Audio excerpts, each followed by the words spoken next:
Kita lihat saudara, ini dia 8 negara masuk ke perempat final Piala Dunia. Prancis bahkan sudah memastikan lolos ke semifinal lewat kemenangan atas Maroko 2-0. Prancis akan menunggu pemenang antara Spanyol dan Belgia yang akan bermain dini hari nanti.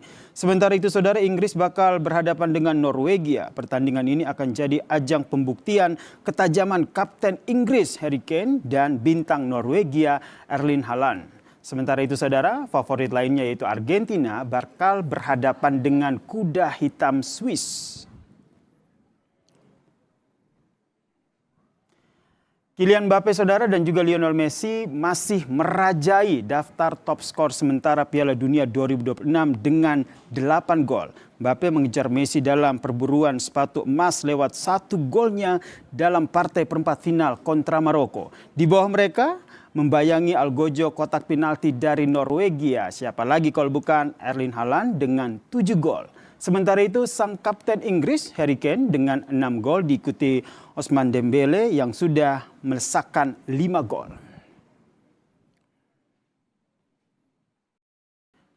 Nah saudara, memasuki babak 8 besar, siapa tim dengan produktivitas paling tinggi? Kami hadirkan ini datanya. Prancis di urutan pertama dengan 16 gol dan baru kemasukan 3 gol. Prancis sudah memainkan pertandingan lebih banyak dan telah memastikan diri lolos ke semifinal. Sang juara bertahan Argentina telah membobol gawang lawan 14 kali dan kemasukan 5 gol saudara. Sementara itu Belgia mencetak 13 gol dan kebobolan 5 gol. Lalu Norwegia juga mencetak 12 gol namun dengan kebobolan mencapai 9 gol.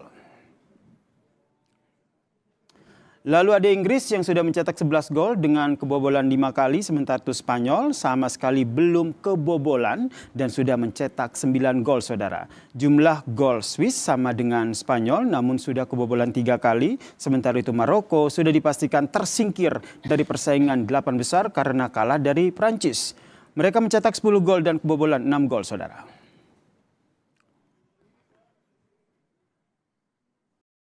Saudara, seluruh pertandingan FIFA World Cup 2026 dapat disaksikan di kanal TVRI dan TVRI Sport. Dan lalu bagaimana mengulas prediksi jalannya pertandingan di 16 besar? Apakah Argentina sebagai satu-satunya perwakilan benua Amerika di perempat final bisa mendominasi negara-negara benua biru Eropa? Dan siapa yang akan paling tajam antara Mbappe, Messi, Haaland, atau Harry Kane? Kita bahas bersama dengan analis sepak bola yang telah bergabung di Sapa Indonesia Malam. Selamat malam Bung Erwin. Selamat malam Kompas TV, selamat malam Mas ya.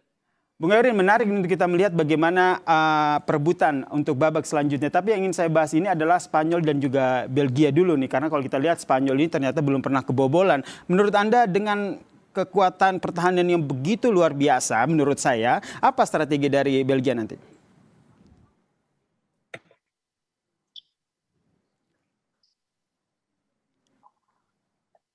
Unstable, ada yang nyambung sini. Halo Bang? Ya, halo. Ya.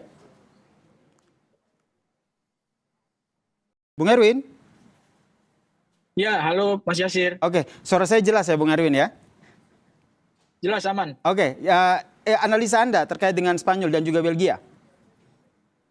Ya, Spanyol itu kan sama sekali belum pernah kebobolan dari babak penyisian ya, sampai dengan babak perempat final. Ini merupakan sebuah modal besar tentu bagi Spanyol. Dan menghadapi Belgia, saya pikir Spanyol punya peluang yang sedikit lebih besar untuk bisa menang. Karena Belgia setelah ditinggal generasi emasnya Eden Hazard dan beberapa pemain belakang seperti Vincent Kompany, ini belum mencapai level permainan yang memuaskan kalau menurut saya ya, meskipun mereka sudah sampai di babak perempat final.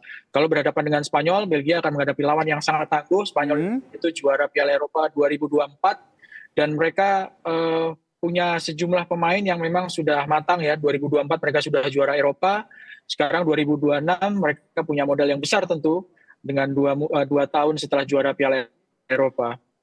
Oke, tapi menurut Anda ada celah tidak yang bisa dimanfaatkan Belgia? Karena kalau kita lihat Belgia sendiri ini grafiknya terus meningkat. Terakhir menang besar melawan Amerika Serikat. Ya, Celah tentu ada ya, kalau melihat permainan Spanyol di pertandingan terakhir ketika mereka menang 1-0 dari Portugal. Spanyol itu tidak memiliki striker yang selevel Fernando Torres atau David Villa di masa lalu gitu. Tapi pelatih Luis de la Fuente sudah berhasil membuat Mikel Oyarzabal menjadi striker yang tajam. Mungkin itu yang bisa dimanfaatkan ya ketika menghadapi striker yang bukan tipikalnya seperti Erling Haaland yang monster. Ini mungkin menjadi salah satu peluang bagi Belgia untuk bisa menahan Spanyol sambil tentunya mencari celah bagaimana menembus pertahanan Spanyol yang sampai sejauh ini belum kebobolan. Ini yang harus dipecahkan oleh Belgia ya, karena mungkin hanya Spanyol ya dari tim yang maju ke perempat final yang sama sekali belum kebobolan sekarang. Oke, sehingga jadi suatu hal yang menarik ya bagaimana bisa menyaksikan laga antara Belgia dan juga Spanyol. Kita beralih ke Inggris dan juga Norwegia nih. Kalau menurut Anda analisanya seperti apa nih antara Inggris dan juga Norwegia? Ya, Norwegia ini kan menjadi salah satu kuda hitam ya, karena mereka berhasil menyingkirkan Brasil di babak sebelumnya. Dan pemain andalan dari Norwegia, saya sebut 2 orang. Ada Martin Odegaard dan Erling Haaland. Ini sudah hafal betul pemain-pemain Inggris, karena kan mereka mainnya di Inggris. Haaland main di City, Odegaard main di Arsenal. Jadi lawan Inggris ini merupakan sebuah ujian berat bagi terutama Erling Haaland, karena di babak-babak sebelumnya dia selalu menjadi pencetak gol utama. Dia sudah mencetak 7 gol dan akan menghadapi teman-temannya ya, ada John Stones yang di Manchester City sekarang ada di timnas Inggris, menghadapi orang-orang yang mungkin sudah hafal dengan gaya dari Erling Haaland. Ada juga Mark Guehi yang juga bermain untuk Manchester City di posisi bek tengah. Jadi dengan gaya yang sudah tahu sama tahu ya, Haaland juga pasti sudah tahu bagaimana gaya pemain-pemain belakang dari Inggris yang sangat sering dihadapinya di Liga Inggris. Ini akan menjadi pertandingan yang cukup seru. Cuma gini, Norwegia itu harus diakui kekuatannya nggak merata. Sangat bergantung pada Haaland, sangat bergantung pada Martin Odegaard. Kalau misalnya Erling Haaland berhasil dikunci, dimatikan oleh para pemain back dari Inggris, ini bisa menjadi masalah bagi Norwegia. Karena Norwegia di pertandingan-pertandingan sebelumnya sangat-sangat mengandalkan pada produktivitas pemain dari tadi ya? Haaland. Ya, betul. Oke, kalau kita lihatin Argentina ini juga tentu lawannya juga tidak bisa dianggap sepele ya begitu kan. Kalau analisa Anda seperti apa? Argentina memetik pelajaran berharga di pertandingan sebelumnya ketika mereka hampir kalah lawan Mesir. Di pertandingan sebelumnya juga hampir memasuki babak perpanjangan waktu ketika menghadapi Cape Verde.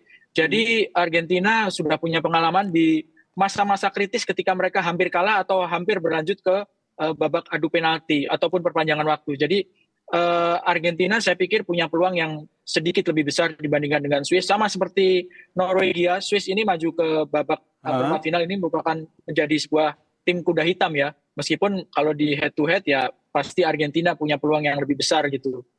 Menarik untuk kita simak ya bagaimana laga-laga yang akan berlangsung. Terima kasih Bung Erwin atas ulasannya di Sapa Indonesia Malam.